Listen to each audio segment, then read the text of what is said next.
ఆంధ్రప్రదేశ్లో సినిమా రాజకీయం రంజుగా సాగుతుంది. ఇప్పటికే యాత్ర 2 సినిమా కాకరేపుతుంటే మరో 2 రోజుల్లో రామ్ గోపాల్ వర్మ వ్యూహం రిలీజ్ కానుంది. అయితే దీనికన్నా ముందే మరో పొలిటికల్ మూవీ ప్రేక్షకుల ముందుకు రానుంది. అదే రాజధాని ఫైల్స్. ఏపీ రాజధాని కథాంశంగా భాను తెరకెక్కించిన ఈ సినిమాలో సీనియర్ నటుడు వినోద్ కుమార్ ప్రధాన పాత్ర పోషించారు. అలాగే అలనాటి అందాల తార వాణి విశ్వనాథ్ మరో కీలక పాత్ర పోషించింది. ఇప్పటికే అన్ని హంగులు పూర్తి చేసుకున్న రాజధాని ఫైల్స్ గురువారం ఫిబ్రవరి 15న థియేటర్లో రిలీజ్ కానుంది. అయితే రాజధాని ఫైల్స్ సినిమాను ఆపాలంటూ వైసీపీ ఏపీ హైకోర్టులో లంచ్ మోషన్ దాఖలు చేసింది.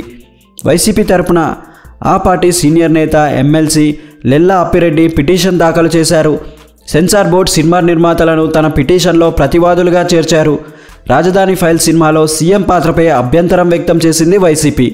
సీఎం జగన్మోహన్ రెడ్డిని అవమానించేలా రాజధాని ఫైల్స్ సినిమా చిత్రీకరించారని పిటిషనర్ అభ్యంతరం తెలిపారు. దీనికి స్పందించిన సెన్సార్ బోర్డు సినిమాను 2 సార్లు వీక్షించి తన అభ్యర్థనలను నిలువరించిన తర్వాతే సినిమాకి సెన్సార్ సర్టిఫికేట్ ఇచ్చామని తెలిపింది. అలాగే సినిమాలో ఎవరిని అవమానించలేదని కల్పిత పాత్రలన్న నిర్మాతల తరపున న్యాయవాదులు పేర్కొన్నారు. పిటిషన్పై ఇరుపక్షాల వాదనలు విన్న ఏపీ హైకోర్టు తీర్పును రిజర్వ్ చేసింది. మరిన్ని ఇంట్రెస్టింగ్ అప్డేట్స్ కోసం మా ఛానల్ని లైక్ చేయండి, షేర్ చేయండి మరియు సబ్స్క్రైబ్ చేయండి. Thanks for watching.